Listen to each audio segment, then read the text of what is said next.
The cold air of Paris cut through my skin as I climbed the steps of the imposing Pantheon. Dark clouds gathered in the sky, foretelling an imminent storm. Pierre Dubois, a 28-year-old history student, was about to start my new job as a night guide at this historic mausoleum. As I entered the building, I was immediately enveloped by a sepulchral silence. The echo of my footsteps reverberated off the marble walls, creating an unsettling symphony. The smell of mold and ancient stone invaded my nostrils, bringing with it the weight of centuries. I met the caretaker, an elderly man named Marcel, who handed me the keys with trembling hands. "Be careful, boy," he murmured, his piercing eyes fixed on mine. "The souls here, they do not rest in peace." I laughed nervously, dismissing his warning as mere superstition. After all, I was a man of science. I didn't believe in ghosts or restless spirits, but as Marcel hobbled away toward the exit, I felt a chill run down my spine. I began my round, walking through the empty corridors. The statues seemed to watch me, their stone eyes following my every move. I tried to focus on the historical information I needed to memorize for future guided tours. It was when I reached the crypt that things began to change. The air grew thicker, almost suffocating. My flashlight flickered as if struggling against an invisible force. I took a deep breath, trying to calm my frayed nerves. Suddenly, I heard a whisper. It was so faint that at first, I thought it was just the wind. But then it grew stronger. It was a voice, no, several voices, murmuring in ancient French that I could barely understand. "Who's there?" I shouted, my voice echoing off the stone walls. Silence. Only the sound of my rapid breathing filled the air. I cautiously advanced, my heart pounding in my chest. The light from my flashlight illuminated the tombs of historical figures. Voltaire, Rousseau, Victor Hugo. Their names, engraved in stone, seemed to pulse with a strange energy. Then I saw it. A shadow just for a second, out of the corner of my eye. I turned quickly, but there was nothing there. Just shadows dancing on the walls. "It's just your imagination, Pierre," I murmured to myself, but I couldn't shake the feeling that I was being watched. I continued my round, trying to ignore the cold that intensified with every step. The voices returned, louder now. Words in ancient French mixed with Latin, creating a cacophony of sounds that made me dizzy. I decided to return to the main hall. As I climbed the stairs, I heard footsteps behind me, heavy, dragging.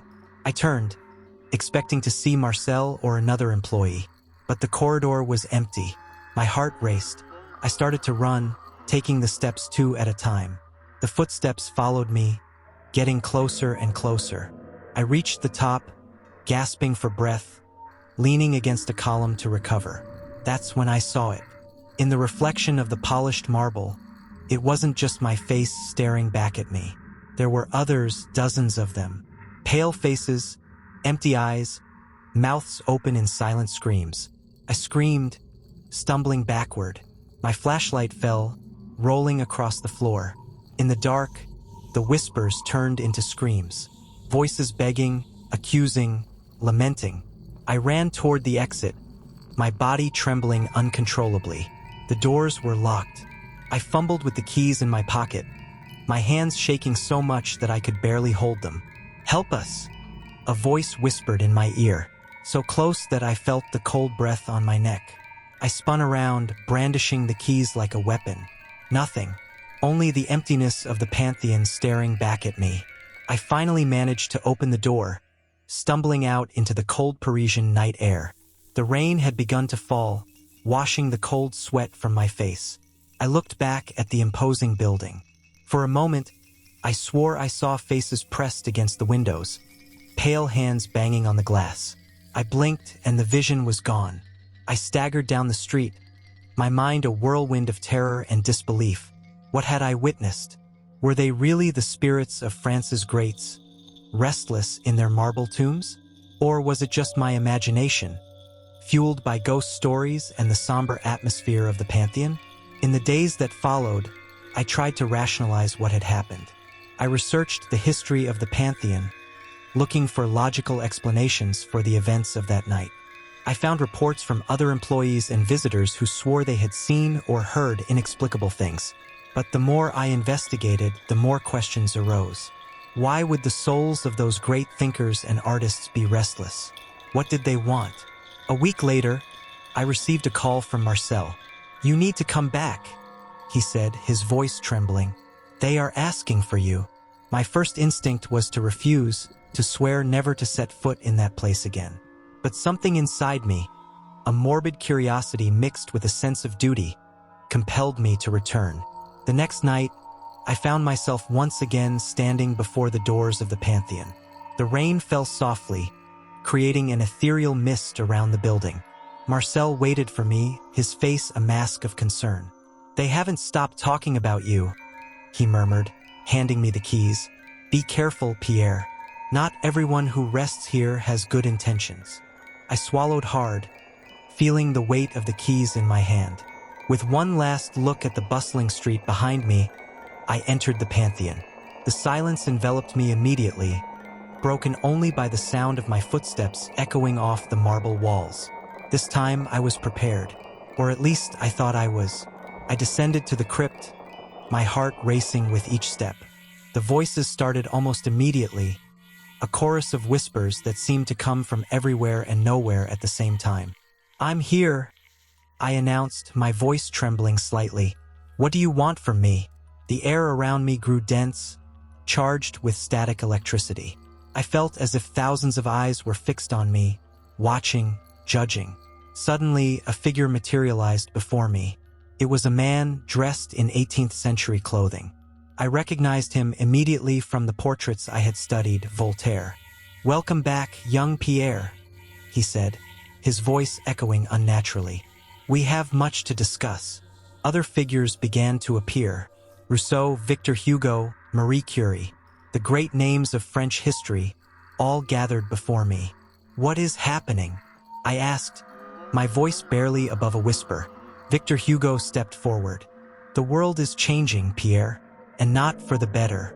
We need someone to carry our message, to remind people of the ideals we fought for." "But why me?" I questioned, still unable to fully believe what I was seeing. Marie Curie smiled gently. "Because you have the mind to see us and the heart to understand us. You are the bridge between the past and the present." In the moments that followed, I was inundated with stories, ideas, and warnings. Each spirit had something to share, a lesson learned through centuries of observation. Voltaire spoke about the importance of freedom of speech and the dangers of fanaticism. Rousseau discoursed on the nature of society and the need for a just social contract. Victor Hugo lamented the persistence of injustice and inequality.